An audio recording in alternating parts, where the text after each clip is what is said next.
الحمد للہ رب العالمین والعاقبۃ للمتقین والصلاة والسلام علی رسولہ الکریم اما بعد اعوذ باللہ من الشیطان الرجیم بسم اللہ الرحمن الرحیم وَكَأَيٍّ مِّن نَبِيٍّ قَاتَلَ مَعَهُ رِبِّيُّونَ كَثِيرٌ فما وهنوا لما أصابهم في سبيل الله وما ضعفوا وما استكانوا والله يحب الصابرين صدق الله العظيم وصدق رسوله النبي الكريم إن الله وملائكته يصلون على النبي يا أيها الذين آمنوا صلوا عليه وسلموا تسليما الصلاة والسلام عليك يا سيد يا رحمة للعالم وعلى آلك وأصحابك يا سيد يا خاتم النبيين اللهم صل على سيدنا ومولانا محمد معدن الجود والكرم وآلہ وصحبہ وبارک وسلم۔ حمد و صلاۃ کے بعد عزیز دوستو، بزرگوں اور بھائیوں، انسان جب زندگی میں سفر شروع کرتا ہے، شرط یہ ہے کہ اس کا سفر حق اور سچ کا سفر ہو، اس کا وہ سفر سچائیوں کا سفر ہو، اس کا وہ سفر اللہ اور اس کے رسول کی محبت اور غلامی کا سفر ہو۔ یہ جہاد زندگانی ہے، یہ صرف زندگی نہیں، یہ جد و جہد والی زندگی ہے۔ اس زندگی میں جب وہ چلتا ہے تو پھر اسے آزمائش آتی ہے، تکلیف آتی ہے۔ اللہ تبارک و تعالیٰ نے یہ قانون بنایا ہے کہ وہ اپنے بندوں کو آزماتا ہے اور آزمانے کے بعد انہیں درجے عطا کرتا ہے۔ یہ اس کا قانون قدرت ہے۔ ہوتا یہ ہے کہ جب اللہ کی طرف سے کوئی خوشخبری آتی ہے، کوئی خوبصورتی ملتی ہے، اس وقت تو لوگ بڑے فرحاں اور بڑے شاداں ہوتے ہیں، لیکن جب اس کی طرف سے آزمائشیں آتی ہیں، تکلیف آتی ہیں، پھر بے صبری کا مظاہرہ کرتے ہیں، پھر کمزوری دکھاتے ہیں، اور اس کے سبب سے اپنے آپ کو، اپنی صلاحیتوں کو، اپنے شب و روز کو زنگ آلود کر لیتے ہیں۔ بجائے آگے بڑھنے کے ان کے قدم کمزوری کی طرف جانے شروع ہو جاتے ہیں۔ جس بندے نے بھی زندگی میں، جہاد زندگی میں کوئی کام کرنا ہے، اس کے لیے دو چیزیں بڑی ضروری ہیں۔ ایک یہ کہ وہ صبر کا دامن کبھی نہ چھوڑے، اور دوسری بات یہ کہ وہ اپنی زندگی میں ہمیشہ استقامت پر گامزن رہے۔ یہ جو ابھی ارادہ کچھ اور تھا، تھوڑی دیر کے بعد کچھ اور ہے، اور پھر کچھ گھنٹے کے بعد اس کا پروگرام کچھ اور ہے، یہ لوگ آگے نہیں بڑھ سکتے۔ قرآن مجید میں اللہ کریم نے ہمیں سمجھایا ہے،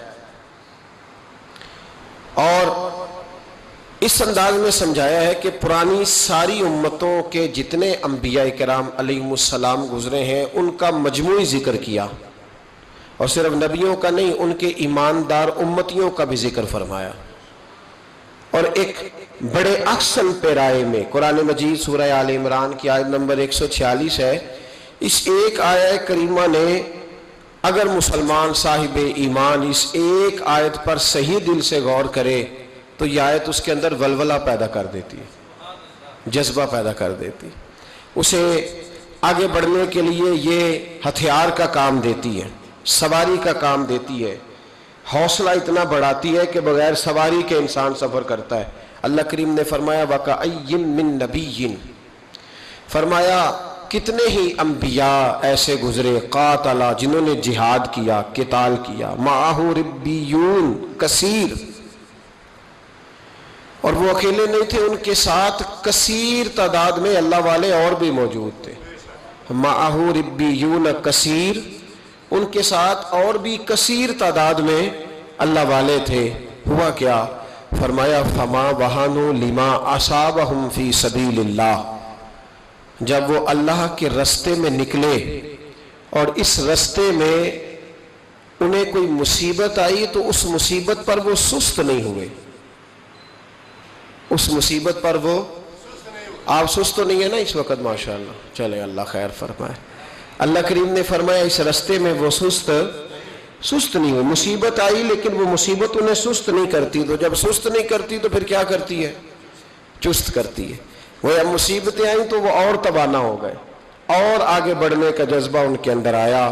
فرمایا وہ سست نہیں ہوئے، وما ضعفو، کمزور بھی نہیں پڑے، ضعف نہیں دکھایا مصیبتوں کے راستے میں، رو کے نہیں دکھایا، پریشان ہو کے نہیں دکھایا، موٹے جسم کو پتلا کر کے نہیں دکھایا اور بڑی پریشانی آ گئی۔ ومستکانو، اور فرمایا وہ کسی مصیبت کے سامنے دبے بھی نہیں، کہیں انہیں ان کی باتوں میں لفظوں میں کوئی کمزوری نہیں آئی۔ ایک تو سست نہیں ہوئے، کمزوری نہیں دکھائی، اور تیسرا کسی بھی معاملے میں کبھی دب کے وقت تو یا اللہ تو انہیں جنت دے گا، جہنم سے آزاد کرے گا، ان کی آخرت کے ساتھ کوئی اچھا معاملہ کرے گا، تو اللہ کریم نے ان کا جو صلہ بیان کیا وہ بھی بڑا حسین ہے۔ فرمایا واللہ یحب الصابرین، ان صبر کرنے والوں کو اللہ اپنا محبوب بنا لے گا، یہ اللہ کے محبوب بن جائیں گے۔ ان کی فضیلت یہ ہے چونکہ انہوں نے جہاد کیا ہے اور جہاد کے راستے میں کوئی کمزوری نہیں دکھائی، ضعف نہیں دکھایا۔ آزمائش ہمارے ہاں نا ہمیں ثابت کرنا پڑ رہا ہے کہ ہم کچھ کر رہے ہیں، ہمیں ثابت کرنا پڑتا ہے، ہمیں بتانا پڑتا ہے۔ ہم اپنے بچوں سے فرما برداری خیرات میں مانگتے ہیں، یار میری فرما برداری کیا کر، اس کو حدیثیں سناتے ہیں، یہ تو خیرات میں مانگ رہے ہیں آپ۔ خیرات میں مانگ کے بھی کبھی کسی کا گزارا ہوا ہے؟ ماں باپ جلد بازی دکھاتے ہیں، شور کر کے، جلال دکھا کے اپنی تابع داری کراتے ہیں، کیا اس طرح بھی کبھی کسی نے فرما برداری کی؟ جلد بازی، پریشانی، میں نے ایسے کیا ہے، میں بڑی نوکری کرتا ہوں، میں بڑا اچھا ہوں، میں بڑا نیک ہوں، فلانا مجھ سے بڑا راضی ہے، میرے استاد بڑے خوش ہیں، میرے مرشد مجھ سے پیار کرتے تھے۔ جس کے مرشد اس سے پیار کریں اسے بتانے کی ضرورت نہیں پڑتی، جس کے استاد اس سے راضی ہوں اسے ذکر کرنے کی حاجت نہیں ہوتی۔ اور بھائی جو بندہ نیک ہو نا، نیک پرہیزگار ہو، محنتی ہو، اپنے منہ سے نہیں بتاتا میں پرہیزگار یا محنتی ہوں، اس کی محنت خود بتاتی ہے کہ اس نے محنت کی ہے۔ مجھے جی 15 20 50 لوگ بڑا جانتے ہیں، کسی سے پوچھ لیں بھئی تو نہ یہ بات کہے، کوئی اور کہے گا تو پھر سمجھ میں یہ کمزوری ہے، یہ ضعف ہے، یہ ہمارے اندر کی وہ کمزوری ہے جو جہاد زندگانی میں ہمیں لوگوں سے پیچھے رکھتی ہے، پھر ہم آگے نہیں بڑھ پاتے۔ اپنا بتانا جسے پڑتا ہے اسے، وہ تو کمزور آدمی ہے، اسے بتانا پڑا ہے کہ میں کچھ ہوں۔ شیخ سعدی فرمایا کرتے تھے جس کو بتانا پڑے نا میں خوشبو ہوں، وہ خوشبو ہوتی نہیں، کیونکہ خوشبو جو ہوتی ہے وہ بتایا نہیں پڑتا، بلکہ جب خوشبو ہوتی ہے تو خوشبو آ ہی جاتی ہے، جب خوشبو ہوتی ہے تو پھر خوشبو آئی جاتی ہے۔ اس جہاد زندگانی میں صبر ہونا چاہیے، لیکن اللہ کریم نے کیا فرمایا؟ فرمایا وَلَنَبْلُوَنَّكُمْ، میں ضرور تمہیں آزماؤں گا، میں ضرور تمہیں، نامی کوئی بغیر مشقت نہیں ہوا، 100 بار جب کٹا تب جا کر نگی ہوا۔ میں ضرور تمہیں آزماؤں گا، کس طرح؟ بِشَيْءٍ مِّنَ الْخَوْفِ وَالْجُوعِ وَنَقْصٍ مِّنَ الْأَمْوَالِ وَالْأَنفُسِ وَالثَّمَرَاتِ۔ فرمایا میں تمہیں خوف سے آزماؤں گا، میں تمہیں بھوک سے آزماؤں گا، میں تمہیں مالوں، جانوں اور پھلوں کی کمی سے آزماؤں گا۔ پھلوں کی کمی کیا ہے؟ والثمرات کیا ہے؟ اس پر مفسرین نے بڑا کچھ لکھا ہے، کہتے ہیں کہ جو والثمرات ہے نا، پھلوں کی کمی، اس سے ایک مراد تو یہ ہے کہ انسان کے مال میں نقصان ہو جاتا ہے، لیکن ایک مراد اس سے یہ ہے والثمرات سے کہ پھل نتیجے کو کہتے ہیں، پھل رزلٹ کو کہتے ہیں نا مجھے اس کا پھل بڑا ملا ہے، تو پھل سے مراد وہاں سیب نہیں ہوتا، پھل سے مراد وہاں انگور نہیں ہوتا، وہاں پھل سے مراد رزلٹ ہوتا ہے۔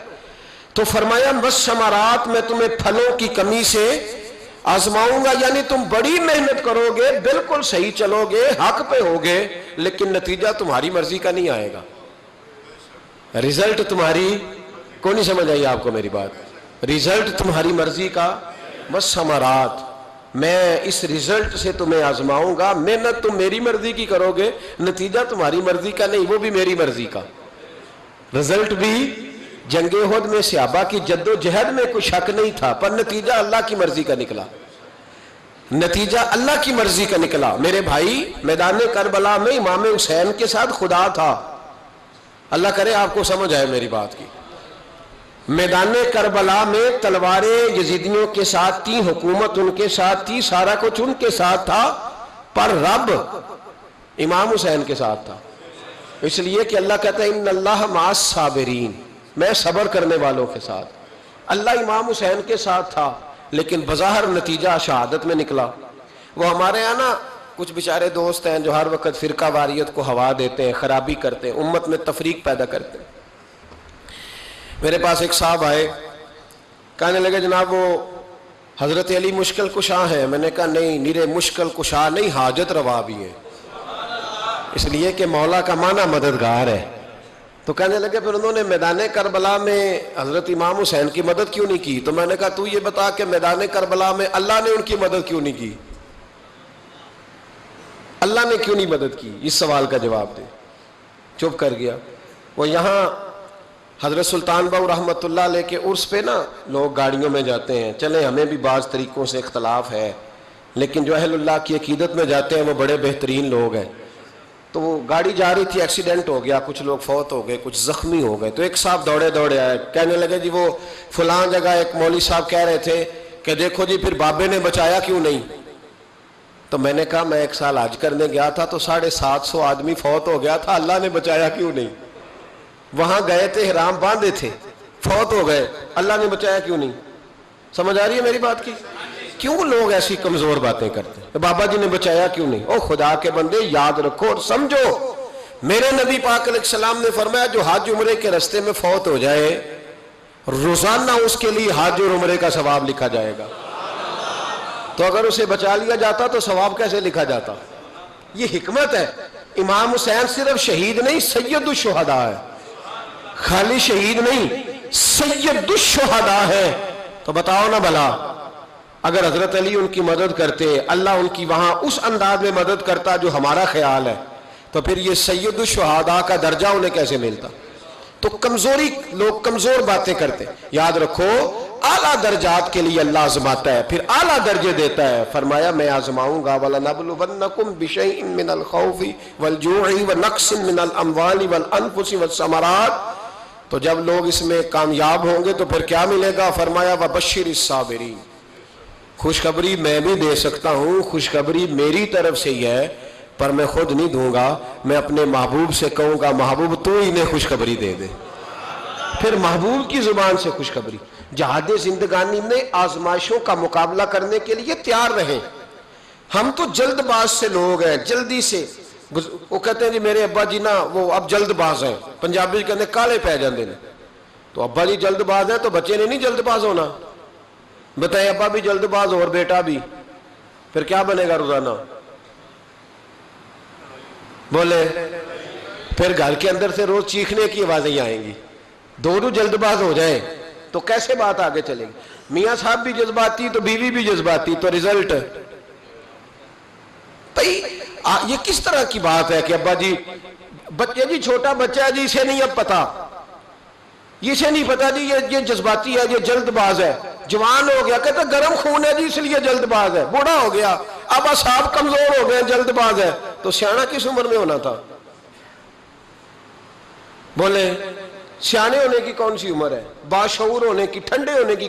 وہ تو جذباتی ہے نا جی، جوان خون ہے. تو ٹھنڈا خون کس عمر میں ہوتا ہے؟ تو یہ ایسی مبہم باتیں ہیں جنہوں نے ہماری زندگی ہمارے حق میں تنگ کر دی.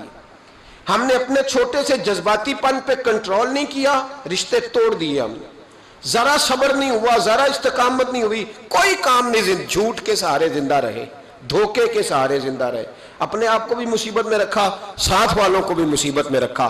صبر اور استقامت زندگی کا حسن ہے. اللہ نے قرآن میں اللہ والوں کی دعا بیان کی. فرمایا میرے بندے مجھ سے دعا مانگتے ہیں کیا؟ ربنا افرغ علینا صبرا وثبت اقدامنا. وہ دعا مانگتے ہیں کہ یا اللہ ہم پہ صبر انڈیل دے اور ہمارے قدموں کو ثابت قدمی عطا فرما. وہ صبر اور استقامت کی دعا مانگتے ہیں.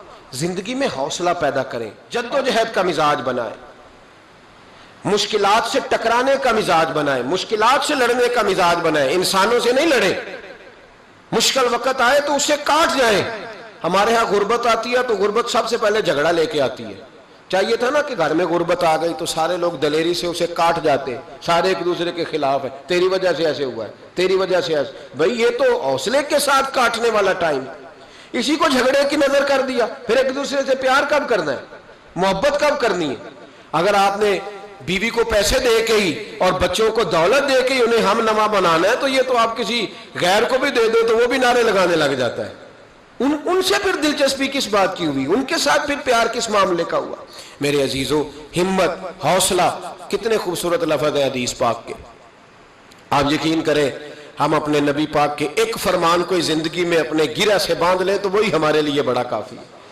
ایک فرمان مشکات میں نبی پاک کا، اللہ کے رسول صلی اللہ علیہ وسلم نے فرمایا جب اللہ کا ارادہ بن جاتا ہے نا کسی بندے کو بڑا درجہ دینے کا، اللہ کا جب ارادہ بنتا ہے اس بندے کے پاس عمل کوئی نہیں ہوتا بڑا بننے کے لیے، بس اللہ کا ارادہ بن گیا کہ وہ بڑا بن جائے. اس کا مطلب ہوا رب بڑا ہی مہربانی فرمانے والا ہے. فرمایا محبوب کریم علیہ السلام نے کہ بندے کے پاس عمل ایسا کوئی نہیں، کردار میں، گفتار میں نیکی ایسی نہیں جس کے سبب سے اسے بڑا بنایا جائے. اب اللہ کا ارادہ ہو گیا اسے رتبہ دینا ہے تو محبوب فرماتے ہیں پھر اللہ اسے آزمائشوں میں مبتلا کرتا ہے، پھر اللہ اسے کوئی مشکل مرحلے سے گزارتا ہے. چونکہ عمل ایسا نہیں تھا کہ وہ بڑا ہو سکے، اس ایک مشکل کے سبب سے پھر اللہ اسے رتبہ عطا کر دیتا ہے، پھر اللہ اسے بلندی عطا کرتا ہے. ہمارے رتبے بلند ہو رہے، آپ کو پتہ ہے جتنا جہاز اونچا چڑھتا ہے اتنی ہوا تیز ہوتی ہے. مخالف ہوا تیز ہو تو جہاز تیز چل سکتا ہے، اگر ہوا تیز نہ ہو مخالف سمت کی تو جہاز تیز. اس لیے اقبال کہتے ہیں تندی یہ باد مخالف سے نہ گھبرا اے عقاب، یہ تو چلتی ہے تجھے اونچا اڑانے کے لیے، یہ تو چلتی ہے تجھے اونچا اڑانے کے لیے. آزمائشوں سے گھبرائیں نہیں، بے صبری نہ کریں. خودکشی ہے، بے صبری ہے، لڑائی ہے، قتل و غارت ہے، مشکلات سے لوگ گھبرائے ہوئے ہیں، بچے تک ذبح کر رہے ہیں. نہ جانے مشکلات سے نکلنے کے لیے کیا کیا لوگوں نے رنگ اختیار کیا ہے. تو اگر خود کوشش کرے گا تو ناکام ہو جائے گا.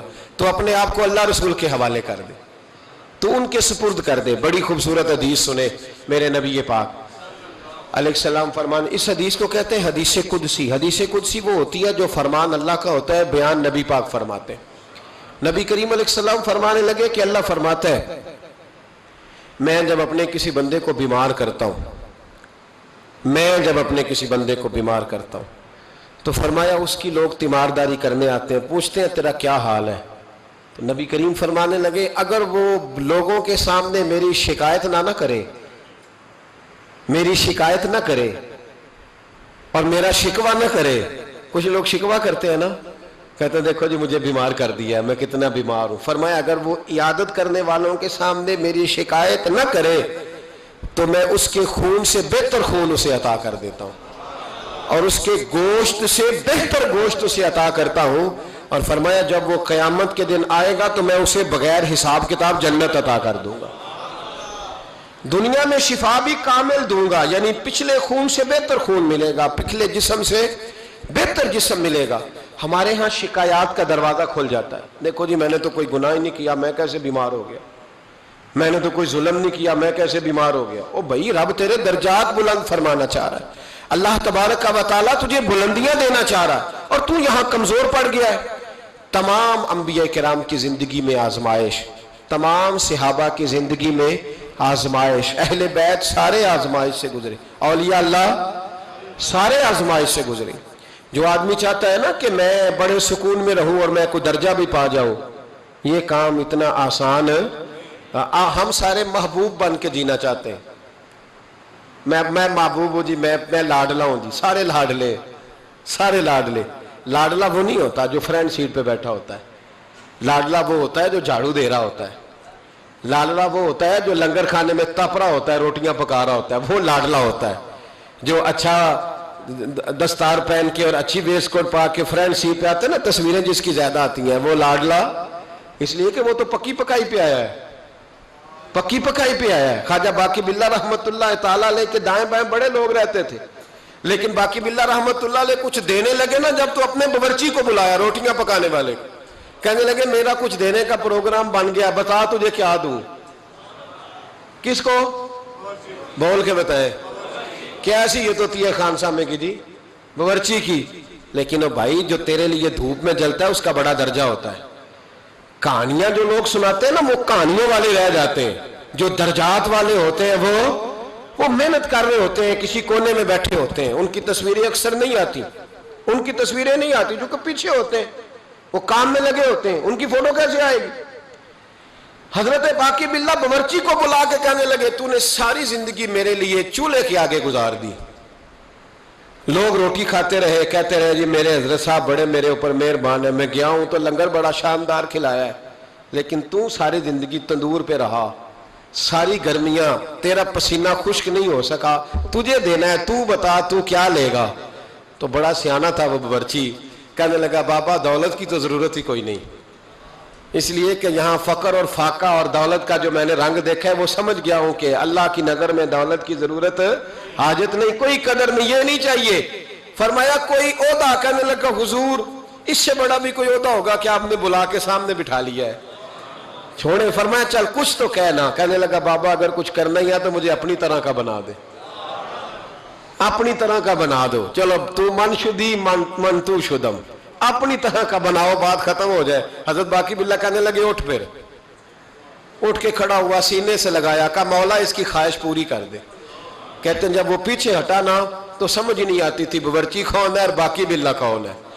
تیری تصویر میں وہ رنگ بھرے ہیں میں نے، لوگ دیکھیں گے تجھے اور پہچانیں گے مجھے، تیری تصویر میں وہ رنگ بھرے ہیں میں نے، لوگ دیکھیں گے تجھے اور پہچانیں گے مجھے۔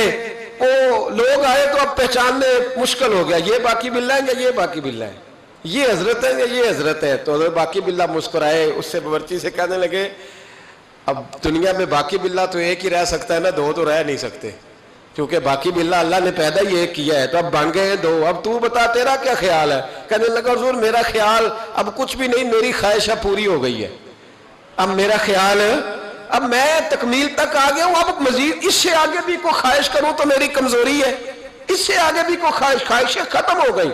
حضرت باقی باللہ نے اس کی طرف دیکھا، انہوں نے آپ کی طرف دیکھا، اس نے کلمہ پڑھا اور اس کی روح پرواز کر گئی۔ لوگوں نے کہا حضور یہ کیا ہے؟ فرمایا یہ ہے کہ میری طرح کا بننے کے لیے اسے جان دینی پڑی ہے، جان دینی پڑی ہے۔ یہاں لوگ بغیر جان دیے کہتے ہیں با میرا چونکہ رنگ گورا ہے تو لہذا اللہ فٹافٹ مجھے درجہ عطا کر دے، چونکہ میں مسکراتا صحیح ہوں تو جلدی سے۔ او خدا کے بندے جو لاڈلے تھے، حسنین کریمین جو لاڈلے تھے، جو لاڈلے تھے، جو اصل لاڈلے تھے، اللہ اکبر، اس طرح کے لاڈلے کہ پشت پہ حضور نماز پڑھ رہے ہیں، میرا بچہ نماز پڑھتے آئے تو ہو سکتا ہے اس کی اماں سے میرا جھگڑا ہو جائے، لے جاؤ گھر، نماز بھی نہیں پڑھنے دیتا۔ مصطفیٰ کریم نماز پڑھے اور امام حسین سجدوں سے کھیلنے لگ جائے، سجدوں سے کھیلنے لگ جائے، جب چڑھے حضور کی کمر مبارک پہ تو رب کریم کہے محبوب چل تو میرا سجدہ لمبا کر دے، حسین کو بیٹھا رہنے دے۔ اتنا لاڈلا، اتنا لاڈلا، اتنا لاڈلا کہ نبی رحمت صلی اللہ علیہ وسلم نماز پڑھ رہے ہو، امام حسن اور حسین آ جائیں، ٹانگوں میں آ کے گھسے، حضور قدم کھول دیں، یہ گزر گئے، واپس آئیں تو قدم کھول دیں، یہ گزر گئے۔ جو سجدوں سے کھیلتے رہے بڑے لاڈلے تھے، پر پتہ ہے پھر ان کا حال کیا ہوا؟ جس گردن کو مصطفیٰ کریم نے چوما، اور حضرت ابو ہریرہ رضی اللہ تعالیٰ عنہ فرماتے قسم اللہ کی عزت کی، جس طرح پہلی کھجور پہلا پھل پکتا تھا تو پہلا گھر میں پھل آتا تھا تو باغ کا مالک کھجور چوستا تھا، پہلا پھل آیا بڑا مزہ آیا، فرماتے اس طرح میں نے نبی پاک کو امام حسین کی زبان چوستے دیکھا، اس انداز میں لاڈ۔ پھر پتہ ہے انجام کیا ہے؟ یاری تیری سونا ہے پر ازمائشاں تیریاں اگ، اے سونا پرکھیا جاوندا ہی پہلو نال اگاں دے لگ، میں دی بڑا لاڈلا ہوں۔ کس طرح؟ کیا آزمائش آئی زندگی میں؟ کس طرح؟ اللہ نے قانون والا نبلونکم، میں ضرور آزماؤں گا، تو ابھی تک آزمایا ہی نہیں گیا بھائی، دھیان کر، کچا ہی رہ گیا تو، توجہ کر، ابھی تیرے اوپر کوئی آزمائش نہیں آئی۔ یہ آزمائش حضرت آدم سے شروع ہوئی، مصطفیٰ کریم فرمانے لگے میں سب سے لاڈلا ہوں، سب سے زیادہ آزمائش مجھ پہ آئی۔ جناب صدیق اکبر کے گلے میں پٹکا ڈال کے انہیں گھسیٹا گیا، حضرت عمر کو روڑے مارے گئے، جناب عثمان غنی کے ارد گرد چٹائی باندھ کے ان کا چچا دھواں دیتا تھا، حضرت علی نے خیبر میں کتنے زخم کھائے، خندق میں کتنا دھواں، ان پر پڑا، کتنی ریت جنگوں میں آئی، امام حسن کو زہر دیا گیا۔ سیدہ فاطمہ رضی اللہ تعالیٰ عنہ کہتی ہیں جب بھی دیکھے دکھ ہی دیکھے، جو بڑے پیارے تھے وہ تو دکھوں میں رہے، تو کس طرح کا پیارا ہے۔ ایک روایت میرا دل ہے، وہ میرا عنوان نہیں تھا، میرا ذہن نہیں تھا، آ گئی پر بیان۔ ایک صحابی تھے، نے گھر آ کے اپنی بیوی کو بتایا کہ نبی پاک علیہ السلام فرمانے لگے آج حضور نے فرمایا ہے کہ جس سے اللہ پیار کرتا ہے اسے آزمائشوں میں ڈالتا ہے۔ بی بی خاموش ہو گئی، سن لیا۔ اگلی صبح رات شوہر نے پانی مانگا تو ساری رات پانی لے کے کھڑی رہی۔ سویرے شوہر کہنے لگا بڑا راضی ہوں، کچھ مانگ لے۔ کہنے لگی آپ میرے ساتھ علیحدگی اختیار کر لیں، نہیں رہنا چاہتی آپ کے ساتھ، طلاق دے دیں مجھے۔ کیسی تو بات کر رہی ہے، کہ آپ نے وعدہ کیا دوں گی آپ دیں گے، آپ مجھے علیحدہ کر دیں۔ بڑے پریشان ہوئے، اتنی فرما بردار عورت کو کیسے چھوڑ دوں۔ کہنے لگے چل حضور کے پاس چلتے ہیں، وہاں فیصلہ کراتے ہیں۔ دونوں اٹھے نبی کریم کی بارگاہ کی طرف۔ رستے میں صحابی کا ٹھوکر لگی، پیر کی گھٹنا زمین پہ لگا، پھٹ گیا، کئی جگہ سے خون نکلا۔ بی بی کہنے لگی چل واپس گھر چلے، میں نے نہیں طلاق لینی۔ کہنے لگے تو بڑی بیوقوف ہے، میرا گھٹنا ٹوٹ گیا، اتنا میں پریشان، آپ تو کہتی ہے نہیں لینی، کیا مسئلہ، چل واپس، اب میں حضور کے پاس لے جاؤں گا۔ تو بڑی نادان ہے، پہلے کہہ رہی تھی طلاق لینی بغیر وجہ کے، رب کہتی ہے نہیں لینی۔ تو وہ خاتون کہنے لگی آپ نے گھر آ کے بتایا تھا نا کہ جس سے اللہ پیار کرتا ہے اس پہ مصیبتیں آتی ہیں، تو میں جب سے آپ کے گھر آئی تھی کوئی مشکل بھی نہیں آئی تھی۔ تو رات میں سوچنے لگی کہ اس پر تو کوئی مشکل ہی نہیں آئی، لگتا ہے اللہ اس سے پیار ہی نہیں کرتا، اس لیے میں نے آپ سے طلاق لینے کا ارادہ کیا تھا۔ اب مشکل آ گئی ہے، اب خون نکل آیا ہے، اب مجھے سمجھ آ گیا رب آپ سے بھی پیار کرتا ہے، اب چلو گھر چلیں۔ اب آپ کے او بھائی، یہ جو بالکل ہم نا لاڈلے بن گئے، اور بلا وجہ کے لاڈلے، مفت کے لاڈلے، کوئی مطلب نہیں، کوئی لینا دینا نہیں۔ بہت سارے ایسے لوگ آتے ہیں جو آ کے دکھاتے ہیں کہ میں لاڈلا ہوں، تو ان کے لاڈ دیکھ لیے جاتے ہیں۔ او بھائی لاڈلے نہ بنے زندگی میں، اللہ رسول کی نظر میں محنت کرنے والے، جہاد زندگانی میں صبر والے، استقامت والے بنے۔ اللہ کے جتنے بندے تھے وہ صبر والے تھے، استقامت والے تھے، میدان میں رہنے والے تھے، جد و جہد والے تھے۔ حضرت ابو جندل، سنو کس طرح کی آزمائشیں۔ حضرت ابو جندل بن سہیل حضور کے صحابی ہیں، نبی پاک مدینے آ گئے، وہ مکے رہ گئے۔ والد نے اور بھائیوں نے کہا کلمہ چھوڑ دے ورنہ ماریں گے۔ ہمیں تو مفت میں کلمہ ملا ہے، بالکل فری، نمازیں بالکل فری، ہر چیز مفت میں، اس لیے لوگ کہتے ہیں ابھی ٹائم نہیں ملے گا تو پڑھوں گا۔ انہوں نے محنت کر کے لی تھی نا، تو نماز چھوٹ جاتی تھی تو چیخیں بھی نکل جاتی تھی، کیونکہ دین محنت کر کے لیا تھا، قدر تھی۔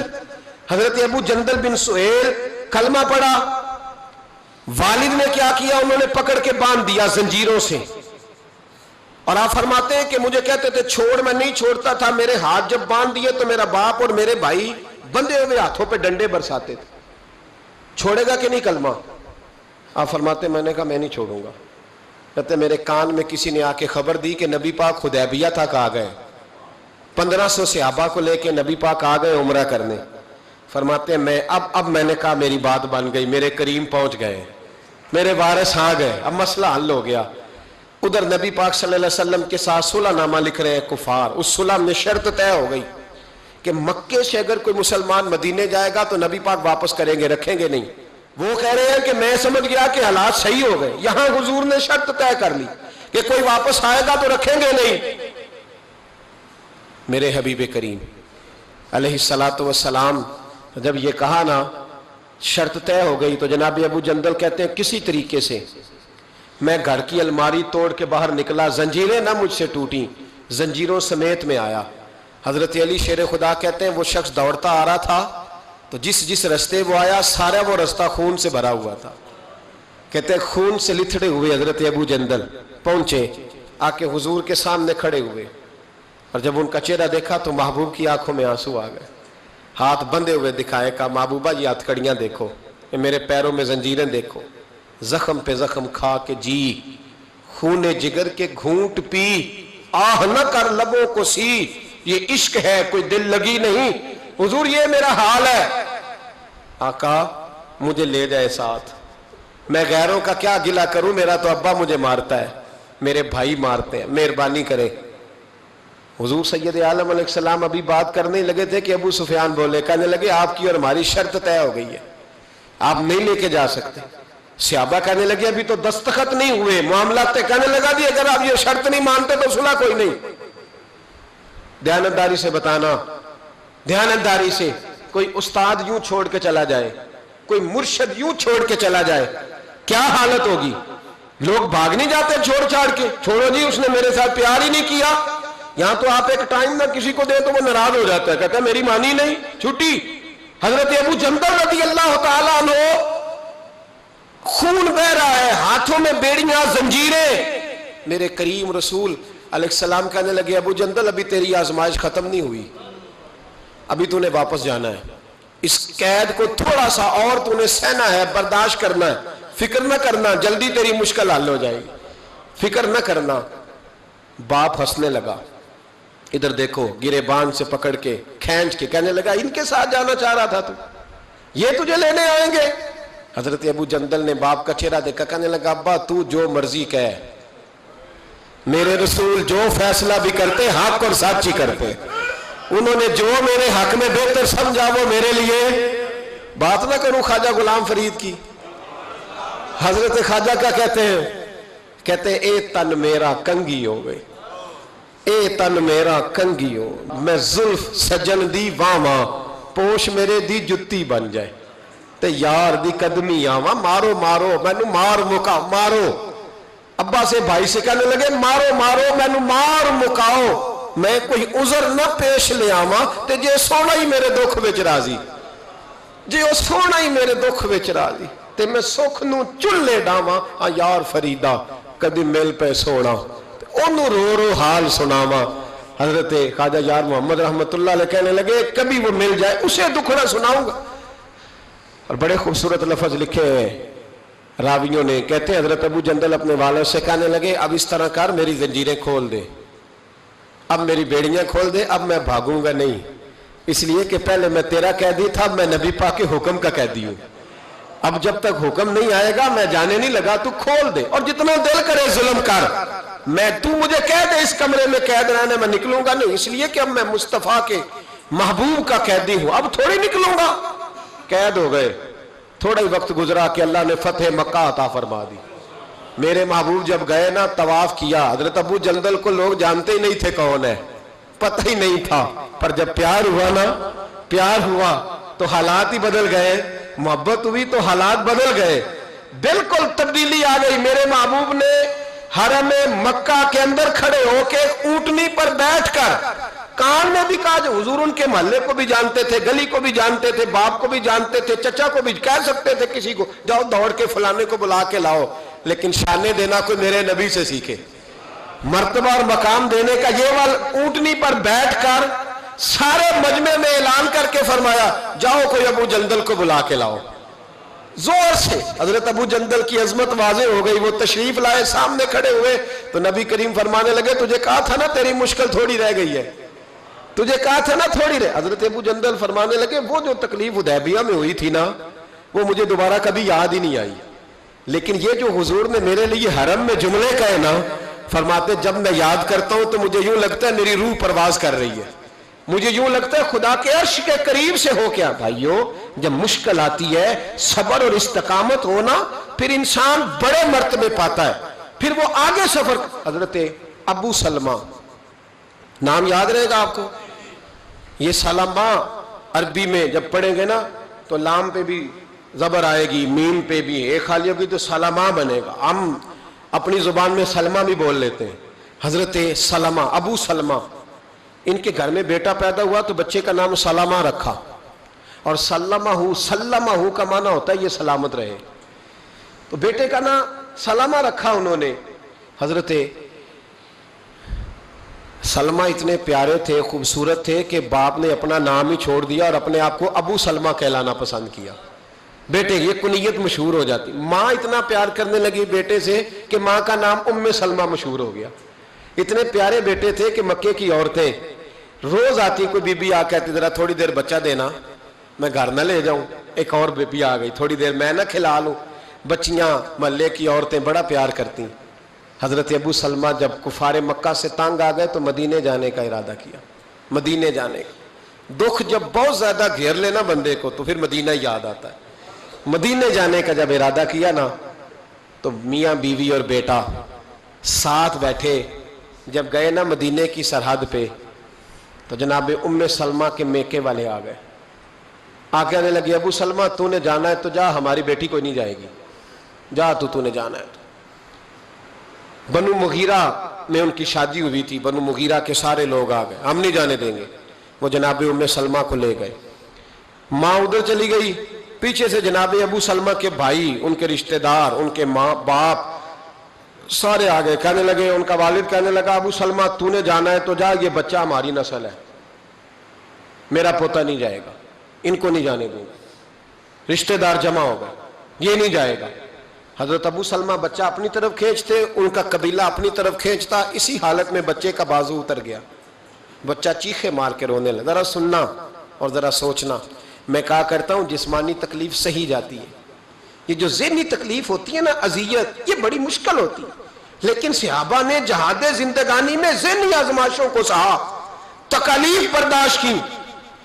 بچہ ان کے میکے والے لے گئے، بیوی سسرال والے لے گئے، جناب ابو سلمہ تھوڑا آگے بڑھ کے کھڑے ہوئے، کہنے لگے بیٹا بھی مجھے بڑا پیارا ہے، بیوی بھی بڑی پیاری ہے، لیکن شہر مدینہ کا بھی جواب نہیں، میں مدینہ ہی جاؤں گا بچہ چھوڑ کے۔ اور بھائی یہاں جو لوگ 22 دن کے لیے 28 دن کے لیے جاتے ہیں نا، وہ 6 سال کی پلاننگ پیچھے دے کے جاتے ہیں، بچوں کو کوئی تکلیف نہ آئے، گھر والوں کو کوئی مشقت نہ آئے، جو 15 دنوں کے لیے جا رہے ہیں، لیکن بچہ رہ گیا، بیوی رہ گئی، جناب ابو سلمہ مدینے چلے گئے، ماں کہیں ہے، بیٹا بتاؤ کتنی تکلیف ہے، کتنی اذیت ہے، کتنی آزمائش ہے۔